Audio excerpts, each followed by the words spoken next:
Pilar. Thank you so much for being here today. Thank you for having me today. This is wonderful. Thank you. So before we dive in, could you start by sharing just a little bit about yourself and the work you do? I guess I've been in entertainment since I was a little kid.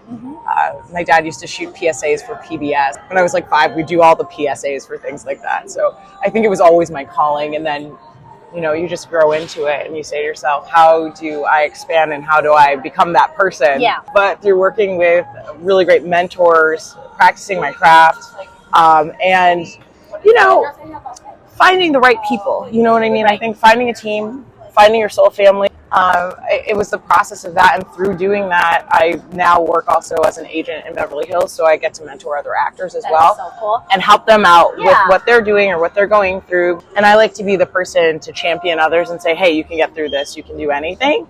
If I can do it, you can do it. And if you win, I win. That's my whole thing. I love it. Love it. So many people only see the finished work, but not the process behind it. Can you share a little bit of what that process is like for you, and from the first idea of the role to seeing it all come together? I'm sure you see a lot of that. Oh, wow. Okay. Well, I can describe it from 2 different perspectives. One, like when I'm writing stuff, for me, I'm a visual person. So, like, I think I always watched film as a kid, right? I always watched films and I could always see things in my mind, and that's how I do it.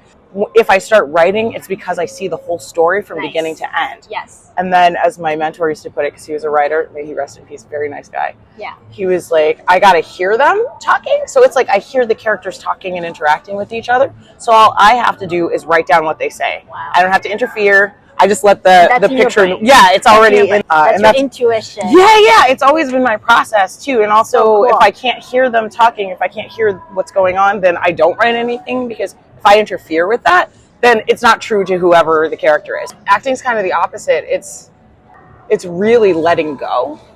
Like I've trained a lot. I've trained a lot so that I can be open to feelings, because I think that that's what art is really. It's all the feelings coming out, and I think a lot of people feel pent up and they feel like they can't express themselves. So my job is to show people they can. And then once you get that door open, then what you can say to yourself is like, your role, let them have all the things. So like, they're the glass, just pour your feelings into it and let them do it. You know what I mean? Because like, who knows what she feels or how it will come out. She might like laugh and cry at the same time. You can't control that. That's true. So it sounds really complicated or sounds really esoteric, but it's really getting out of the way so your role can express themselves. How I do it. That is so wonderful. And when I think about it, it's almost like unlearn what we do, and through that unlearning process, we could fully express ourselves in different roles that we're acting. And I think that is really tying to that true authenticities of who we are, and just let that role take over and flow with it. Absolutely.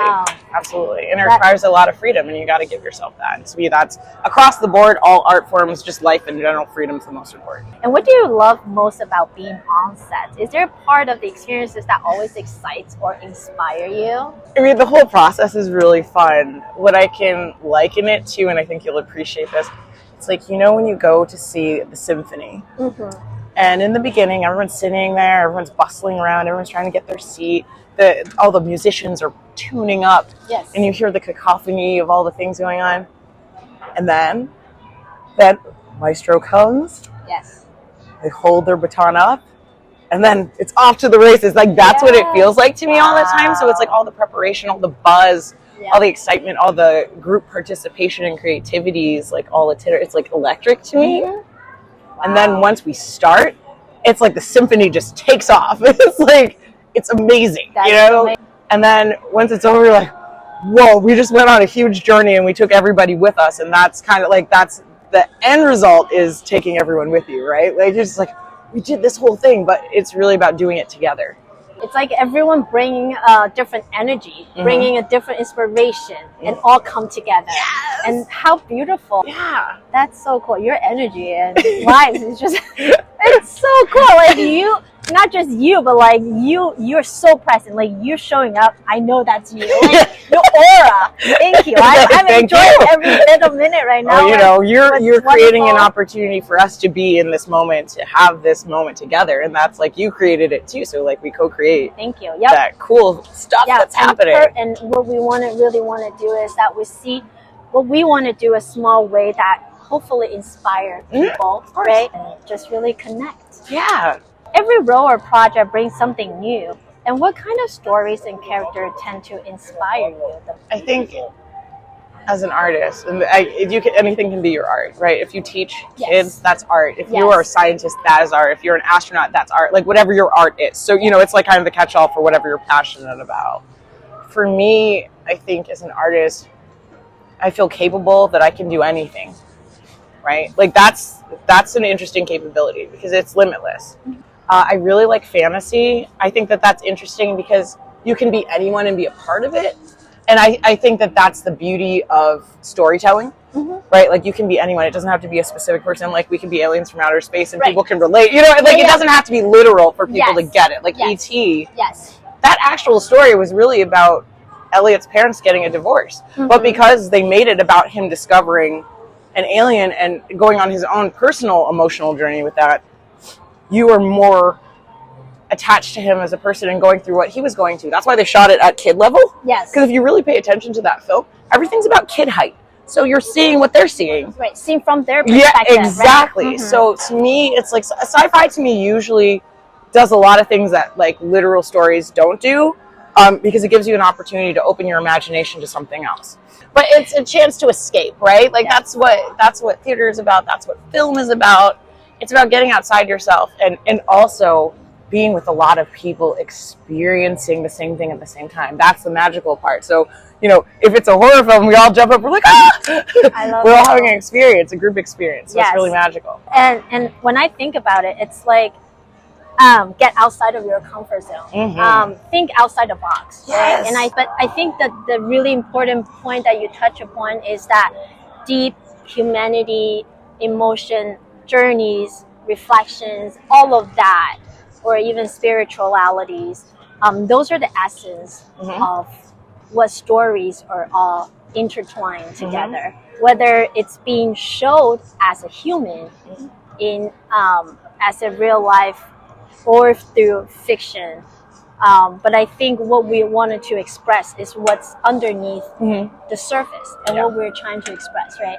And I think that is what touches us. And I think, when I think about movies or books and stories, the detail of the story, it's obviously it's important.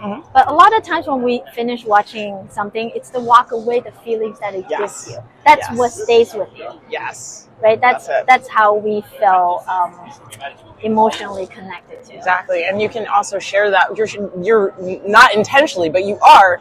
If you're in a theater setting, you are sharing this with 100 other people. Like you're all going through the same thing or a variation of these things together. And that's what connects you. That's what keeps connecting you. That's what keeps bringing you back to whatever it is. So in your experience, what qualities make someone truly great to work with? That is a very good question. That's a very good question. I think across the board, and this just applies to everything, receptivity. Oh, yes. Receptivity. Yes. Being able to listen, which is a skill I've only developed really recently. My mom would be very grateful. Because I think everybody wants to get their ideas out, especially in a creative space, but just in general, because like people want to utilize their expertise or help people and what have you.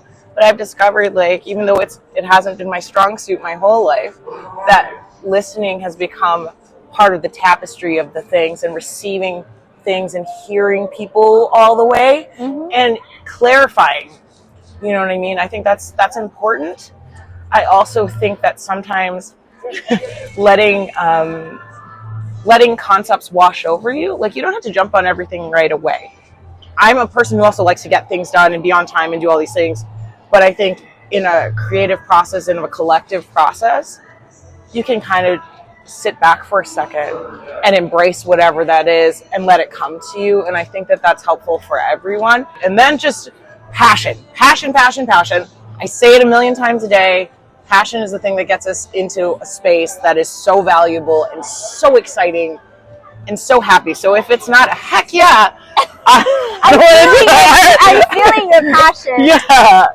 Know that you're so wise. You touched one a really key element of a communication skill. And when we talk about communication skill, the first thing is communicate. But actually, listening is oftentimes being overlooked at.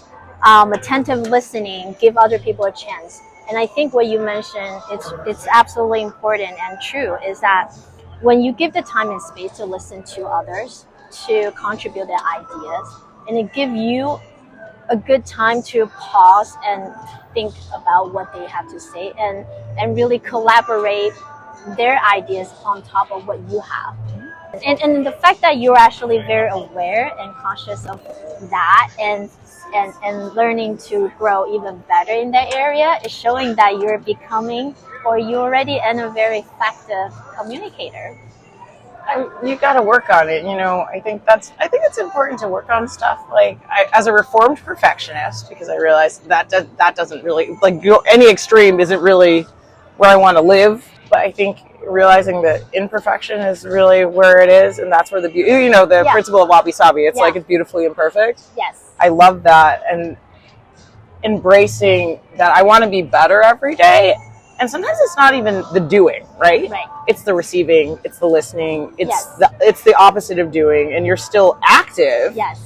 But it's in a state of reception. Yes. And I think I've grown to that. I'm still working on it, but I've definitely grown to that place because it really helps me in other areas of my life, not just my creative field or my acting field, but like with people. I 100% agree. And I think that being receptive and open-minded, it really helps us to see life in a more positive and beautiful way, right? And they often say, we want to feel whole, and we are whole. And being wholeness is not being perfect. It's embracing and accepting imperfection is part of life. Absolutely. Yeah? That's where the beauty is. Yes. And as you look ahead, what kind of impact do you hope your work and your voice will have, both on screen and beyond? This one with the great questions. This is beautiful. I think a lot of it for me is the sharing part. We've been doing stories since cave drawings, right? This is like storytelling is what we do as humans, because that's how we connect, that's how we create culture, that's how we create community, that sort of thing. And that to me is very, very important.